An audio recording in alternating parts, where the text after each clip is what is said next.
guys, welcome to Xbox On. Now I'm here with Benny and we're going to be talking through my Assassin's Creed Origins playthrough, which I did at E3. Yeah, I was a little bit jealous that you got to go and play at Ubisoft. I was a bit like, I walked past there because I went to play South Park and also Crew 2.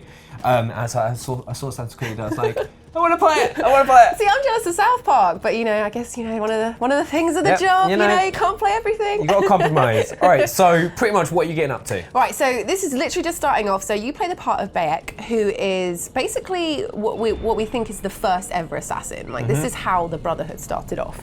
So straight away, as we can see here, we've got my eagle buddy, and this is one of the coolest new features. So basically, you use your eagle to go scout out, scout enemies or just waypoints if you need to get to that boat. That's where I needed to get to. So I scouted it, I found it, and then I had fun flying around because why might as well take advantage of being an eagle. And then you know where to go. But like later on, you can use it against to find enemies before you go in. Like it's very almost like Metal Gear Solid 5, where you'd use your your binoculars and you would pinpoint certain enemies and then you could see them. A bit like Ghost Recon Wildlands. Yeah, exactly. So I think I was trying to dive into the water here. Yeah, so I was just kind of enjoying. This is just it's really smooth flying around as the eagle, and even though it has a very basic mechanic, you do it to go and find certain locations. It's just really fun flying around as one, really. Yeah, it's pretty well as well. Exactly, it's gorgeous. Now, when I was playing this, I was of course playing it on the Xbox One X, beautiful 4K, and this game is absolutely stunning. I mean, one of the most beautiful games I've ever seen. So obviously Assassin's Creed has that thing where you can't go into certain areas, so I couldn't go too off the cuff. But I knew I had to go get to a boat to talk to someone who was going to give me some tasty information. But straight away we can see here, there's so much more like wildlife and stuff. Yeah, it's like the hippos and like everything going on around. That's a flamingo! And I am one of those evil people that try and run over it with the horse, but I'm sorry, I'm a terrible person. So I found this boat and just lying around, no one on it, perfect. And actually obviously I know Assassin's Creed in the past has done some really awesome, see the hippo's coming for me. Yeah. Done some, obviously Black Flag, it's done some amazing things when it comes to sailing. But obviously this is on a much smaller scale, but it felt very, very fluid, like you just hold the trigger to sort of speed up, and I don't know, it just felt really like powerful. Yeah.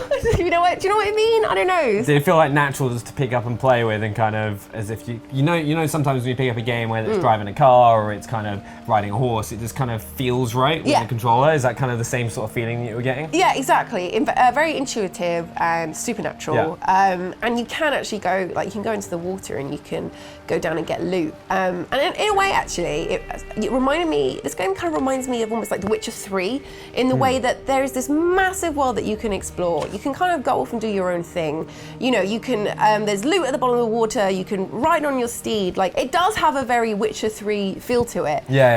Which is great, obviously, because The Witcher 3 was an incredible game. So, I need a 2017 replacement to keep me going through till Christmas. So obviously your kind of objective here is to go towards the main ship and kind of find whatever's going on there. What kind of other bits of information were you given kind of hopping into your playthrough? Well, actually, in terms of what I was told by Ubisoft, it was very open, which again is why it made me think sort of like Witcher 3. It was kind of like, yes, go and talk to this guy, because when you go talk to this guy, it will open up two paths. So in true kind of RPG style, it was, side missions or main mission.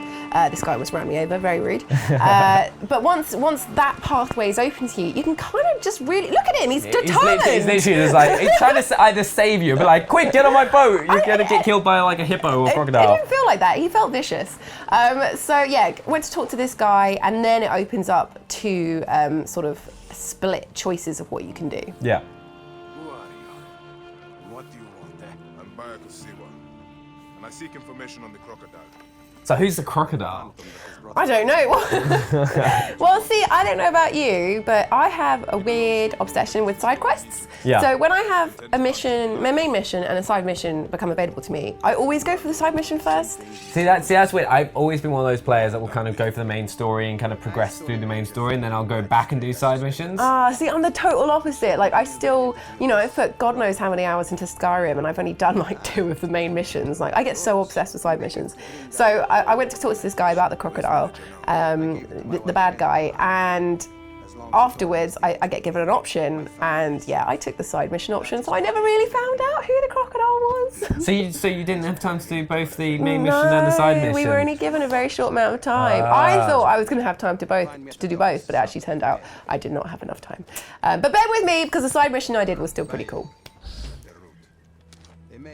You're just looting his shit. Just taking all this stuff, mate. So it's like, all right, yeah, you give me some quests. I'm just gonna like nab all your stuff. All right, here we go. So I started talking to this NPC. Yeah.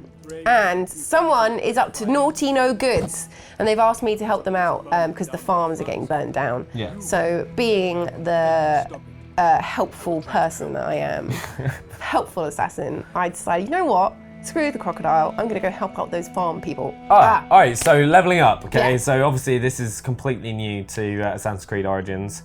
Explain a little bit. All right, so you've got these 3 branches. You've got warrior, seer, and hunter. And each, in kind of like, you know, classic skill tree leveling up, you know, each you know, you acquire points and then you use them and you get more powerful, whether you're going to be better at fighting or hunting or just general defense.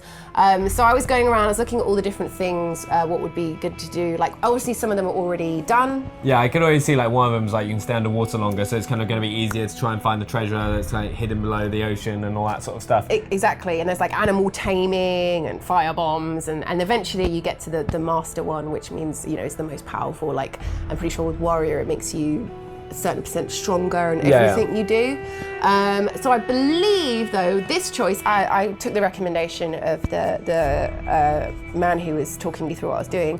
I took the dual wielding ability, so I can have 2 weapons at the same time, cool. which is the weapon bearer.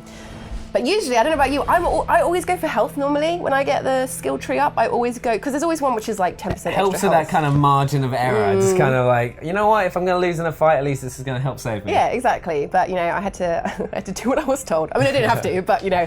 You just did what you're told. You were just like, okay, I should probably take the professionals, you know, advice rather than going off on my own. Just look at him and just be like, no. I do what I want. You just saw on the screen that I was looking at whether I could do the main mission or the side mission. So, again, I've decided to go with my side mission and evidently try and beat the boat up at the same time. You know, when you first start playing a game, you get to grips with weapons and things like that. Let's be honest, you're just angry at the guy trying to run you over earlier. So you're just like, you know what, we're going to take it out on this boat. It's this boat's fault. This boat's fault. So look how nice the water is. Like, I always have such a thing for water in games. I think that's everyone's reaction. Whenever you see water in a game, you judge it by the water. Yeah, oh, exactly. you know, that water's alright. It looks alright. Damn, this water looks good. So I just hijacked this man's boat, and he's taking it very well. I just literally shoved him off of the steering stick thing, and he just sat down in the corner. Did not put up a fight at all. So it's almost like GTA boat hijacking. So that's quite satisfying. But instead of throwing them onto the pavement and speeding off, they just sit and watch you commandeer their boat. So they're actually very passive, these poor people. So one of the cool things about Origins is like there's loads of sneakiness to it. Yeah. Lots of hiding in the reeds and the bushes and things like that. Like, it feels really nice and stealthy. So this bit, I knew there was something that I was meant to be hiding from, but I was a little bit confused about what it was, because the screen, you see, it did that kind of zoom thing, like there was something bad happening. I couldn't get what was going on, so I was just hiding, and then everyone started running away, and I was thinking, oh no, what's going on? I'm really confused. So I just kept on walking, like, I mean, I can't see any enemies.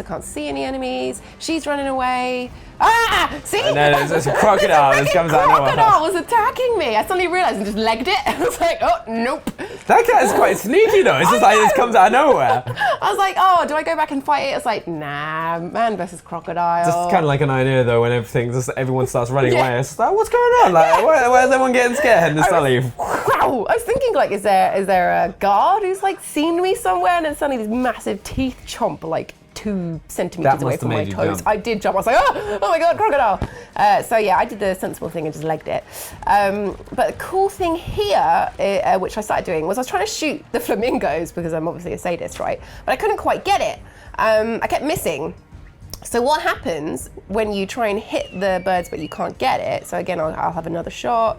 Oh wow, your eagle My came in. eagle did it. So automatically, your eagle goes out and takes down the target. How That's cool pretty is cool. that? So this is obviously classic Assassin's Creed. Follow a character somewhere. This is still very much a prominent thing in Assassin's Creed. But I think that's the thing, it's going to stick to its roots in terms of the core gameplay mechanics. It's just the amount of stuff they've added into the world and the depth they've created is just going to create that more immersive experience. Exactly. And also it's more interesting because you're on horses. It's always more interesting following someone when you're on a horse.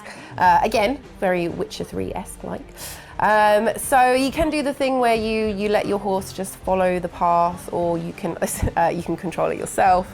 I kept switching between the two, which is why suddenly the controls go a bit weird. It's nothing to do with my terrible driving. It's just the controls. Sounds excuses to me. I don't know what you're talking about. Okay, so I know that I need to go into the house on the top of the hill. Like, see, there's this dead guy here. Jesus, he's just got speared. He has not had a good time. Well, no, he's dead. I obviously. mean, he's really just awful. So I need to go and revenge him. So this was pretty cool. It's like a scout out the building using my eagle, and then go in. So it's Senyu, sorry, the eagle's called Senyu. So you go in with Senyu, and then you kind of scout out where you need to go, and you can see the enemies as you do it. And kind of like routes in, different options you can take. So it's kind of like adds an extra layer of strategy to the game rather than before. Like all I used to do was just run in and try to take everyone on in a big sword fight. Totally. So you just shoot this guy straight away in the face. Yeah, so he was like, "Who are you?" And I just shot him in the face. So I really love the bow and arrow in this. It's really cool. I think when you're jumping, you get sort of like a slow motion thing.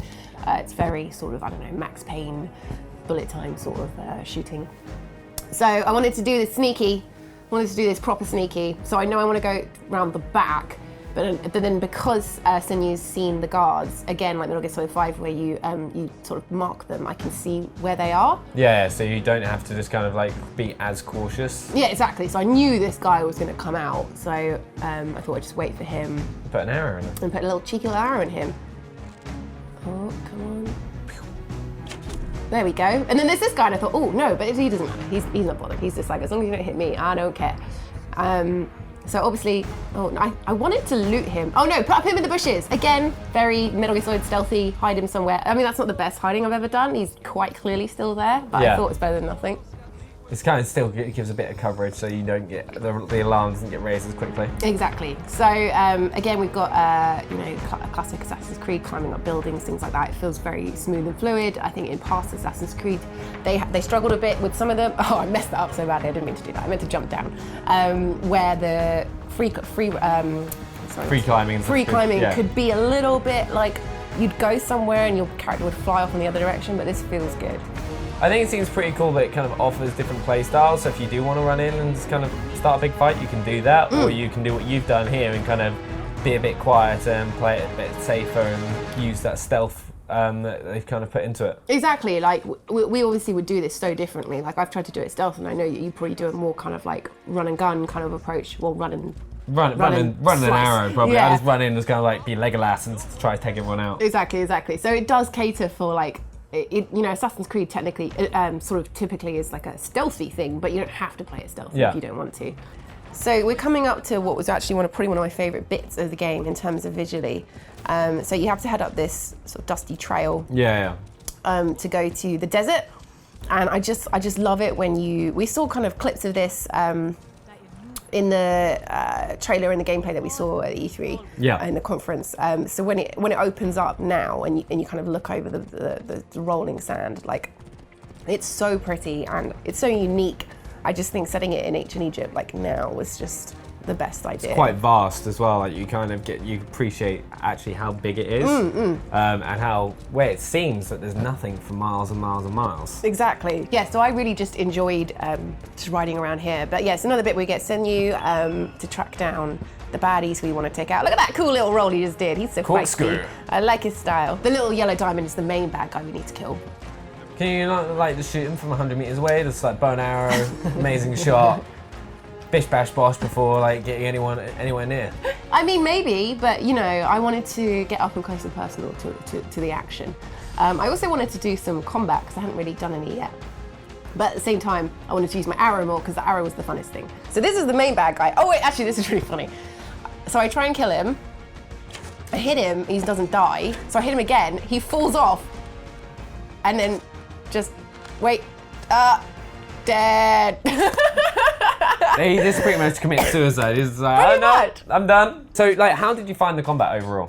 Yeah, it was good. It's very different to obviously combat from Assassin's Creed gone by, because it used to be very much like you would stand in the middle of them all, and then it would flash when they were about to attack you, and then that's when you would press the button and do a counter attack, and it was very kind of like paint by numbers. Yeah.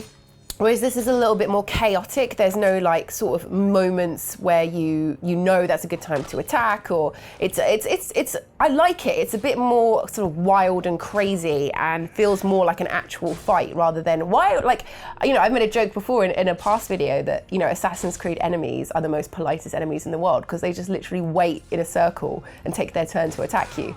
Whilst in this, they're much more just kind of like they all rush in and They'll fight together a bit more rather than you just being able to just time your counters and take on 500 people at once and never lose. Exactly. And obviously loot being a big part as well, kind of getting like that rain of arrows bow. I love loot in a game. Again, I love the bow and arrow, but I don't take him down. He's a strong man. So again, back through the desert. I would love, I will love when this game comes out to actually properly explore it. Like, I want to see how far you can go, see how, like, you know, we saw for miles, how far can we actually explore? But I didn't have enough time in this playthrough, so I had to sort of limit my exploration. But then I knew I had to get over to this big old building over here, and it's almost kind of oh wow, yeah. Start getting attacked by people on horses, which was not something I was expecting. With like arrows flying all over you. That's like kind of moments you'd get in like a movie. Exactly. So I was trying to do the side swipes. Oh wow, you did like that's actually pretty cool. Yeah, so it was tricky to actually hit them on the horse. Like, I guess it would be in real life, because you're Well, yeah, it's not going to be easy. It's just like creates this all kind. Like, that is pretty cool though. So I decided best option to take was to abandon horse, because I just couldn't seem to hit them, and then just try and take them down, because you can obviously slice at the horses, which I felt very bad for, poor horsies. But I figured it was the better way to take them down. Like, yeah, take them off the horse like that, yeah. Take them off the horse. And then my friend, obviously Sahara, she's helping me out as well. So she's super helpful, and we took this guy out.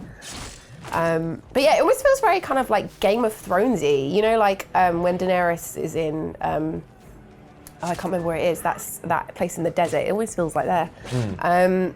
So yeah, some of these guys, he's got more armor, so he was a bit harder to take out, but I think we did a execution move on him there. So again, we get Sinew out. He needs to check out, so you can kind of stop him midair and just look around and work out what's going on. Yeah, because eagles can hover, can't they? They can kind of get themselves to hover. Keep a hover on. So we knew that I needed to go around there. That's where all the good stuff was.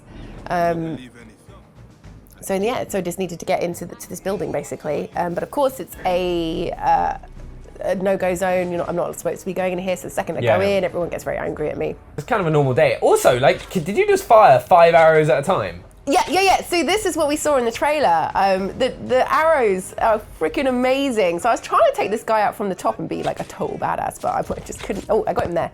But he was such a pain to get. But to be fair, she's handling it. But then I ran out of arrows, which was really annoying. I was like, God damn it, you only needed one more. I would have been the hero of the day. But I thought, okay, leave her to it. And just go do my own thing. So there's lots of hiding spots, like that's a hiding spot there behind the linen. Because you know, like a lot of in Assassin's Creed, a lot of it's just about hiding and blending in with places. Yeah.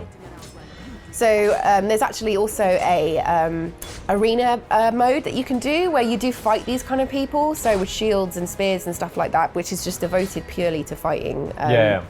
Like armed guards and things like that. But that's all I actually had a chance to do, because my time ran out, and then I got told to move on to the arena. So that was my go with the open world. It looks pretty damn awesome, I'm not gonna lie. It was amazing, like genuinely, probably my favourite thing that I played at E3. I just was totally blown away, totally immersed, and I cannot wait for it to come out, because I'm gonna get so lost in it. Like, it's a beautiful game, and it's so rich, and it's so dense. So there we have it, that's Assassin's Creed Origins. I hope you guys enjoyed it. Make sure to let us know what you think in the comments below. Also, if you're new to the channel, hit that subscribe button so you don't miss out on any future videos. Yeah, make sure to like this video if you enjoyed it, and we will see you next time. Bye. Bye.